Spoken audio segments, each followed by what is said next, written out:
He's so blatantly stupid. He's a punk, a dog, a pig. He's a con artist, a mutt who doesn't know what he's talking about. He doesn't do his homework. It makes me so angry that this country has gotten to this point, that this fool, this bozo, has ended up where he is. He talks about wanting to punch people in the face. Well, I'd like to punch him in the face. He thinks he's gaming society, doesn't pay his taxes. He's an idiot. Colin Powell said it best. He's a national disaster, an embarrassment to this country. Is this really someone we want for president? I don't think so. Did you hear about the epic showdown between Robert De Niro and Trump? It's like a scene straight out of a movie, but this time it's real life. The Taxi Driver star just dropped a truth bomb so big, it's got MAGA hats spinning. Stick around to find out what De Niro said that has Trump supporters foaming at the mouth like rabid chihuahuas. Before we move on, I'd like to ask you a small favor. If you appreciate this content, please take a second to like this video and subscribe to the channel.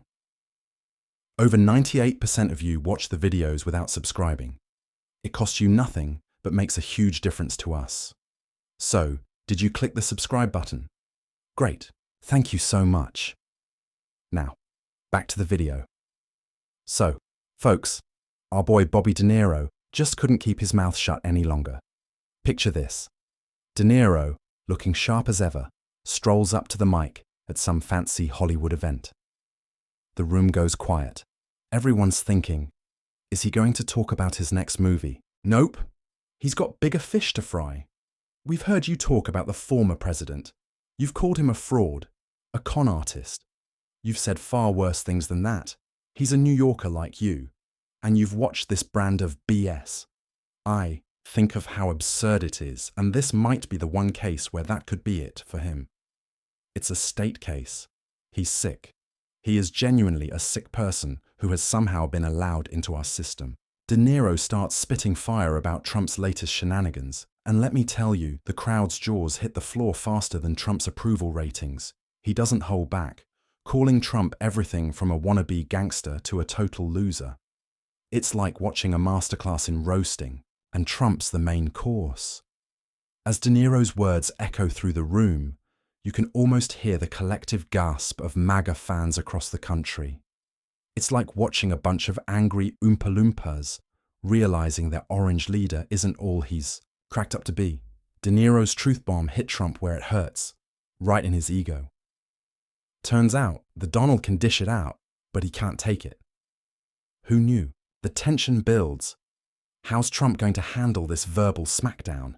Will he tweet up a storm? Will he send his army of MAGA minions to boycott every De Niro movie ever made? Or will he just cry into his Big Mac and pretend it never happened? Does it give you some sense, not of joy, but at least relief that he's potentially facing some consequences? Because, as you've said before, this guy's a con artist, and he's gotten away with it for years. I'm not calling him names anymore. I'm tired of it. He just can't be anywhere near the office of the presidency. It's funny. I was just thinking that when he actually became president, he could have done good things. Instead, he had to do it all wrong. As De Niro's speech goes viral faster than a cat video, Trump supporters are losing their minds. They're foaming at the mouth like rabid chihuahuas, screaming about liberal Hollywood elites and threatening to burn their Goodfellas DVDs. It's almost cute, in a sad, pathetic kind of way. But here's the kicker, folks. De Niro's words aren't just empty insults. He's calling out the emperor's new clothes, pointing out that the so-called stable genius is about as stable as a Jenga tower in an earthquake. He's saying what we've all been thinking, but with the gravitas that only a Hollywood legend can deliver. Legend can bring it. And let's be real. When Robert De Niro talks, people listen. This isn't some random Twitter troll throwing shade. This is the guy who played Jake LaMotta, Travis Bickle, and Al Capone. He's faced down the mob, psychotic, taxi drivers, and even Ben Stiller's parents. Trump? He's just another clown in De Niro's rogues gallery. So, what's next in this epic showdown between Hollywood royalty and a wannabe political king? Will Trump try to fire back with his trademark wit? Or will he slink away to lick his wounds and eat some more fast food? One thing's for sure, this drama is better than any movie De Niro has made in years. All right, folks, grab your popcorn, because this Trump-De Niro drama is about to get even juicier. Remember when we thought Trump's Twitter was bad? Interviewer. You've played a lot of bad guys. Would you ever play Donald Trump? De Niro. Never. There's nothing about him. There's not one redeeming thing in him that I can see. Ever. Ever. He's just, as we all know, so narcissistic and self-centered. I don't think they really understand. And historically, from what I see, even in Nazi Germany, they had it with Hitler. Hold on to your hairpieces, because Donny Diapers is about to have a meltdown of epic proportions on his new playground, Truth Social. More like Lies Are Us, am I right? Picture this. Trump, probably sitting on his golden toilet, reaches for his phone. It's tweeting time. Oh, wait. Didn't they take away his Twitter? No worries. He's got his knockoff platform now. His stubby fingers are working overtime, trying to come up with the perfect comeback.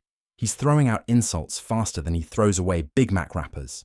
Punchy De Niro, low IQ Bobby, you name it. But here's the kicker. The more Trump rants, the more people are listening to what De Niro actually said. It's like watching a toddler throw a tantrum, but with worse hair.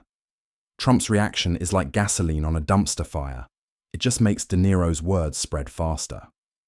Now, everyone's talking about how the orange buffoon can't handle criticism. I mean, come on. Have you seen Trump's performances at his rallies? That's some Oscar-worthy material right there. Maybe he's been taking secret acting lessons from De Niro this whole time. But let's get real for a second. Did you know Trump averaged 18 tweets per day during his presidency? That's more activity than a caffeinated squirrel on a sugar rush. Now, with De Niro's roast still sizzling, we're all wondering, will Trump's thumbs start twitching? Or will he finally learn to put down the phone? The real shock?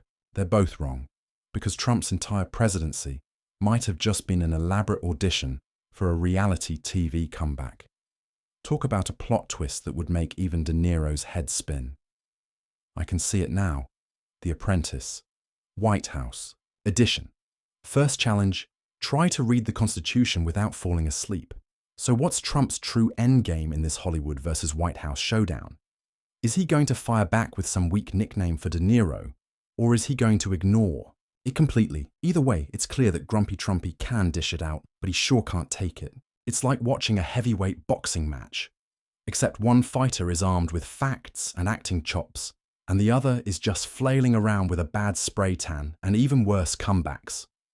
So, there you have it, folks. Robert De Niro just schooled Trump like a rookie in an acting class. It's like watching David take down Goliath. But instead of a slingshot, De Niro is using his sharp tongue and even sharper wit. This showdown proves that sometimes all it takes to stand up to a bully is a Hollywood legend with a bone to pick. And next time something gets your blood boiling, don't just sit there like a bump on a MAGA hat. Channel your inner De Niro and drop some truth bombs of your own. Who knows? You might just start a revolution, or at least get a bunch of likes on social media. Speaking of revolutions, stick around for our next video, where we'll be dishing the dirt on how John Oliver roasted Trump's creepy actions, making the orange buffoon lose his mind. Trust me, you won't want to miss it. You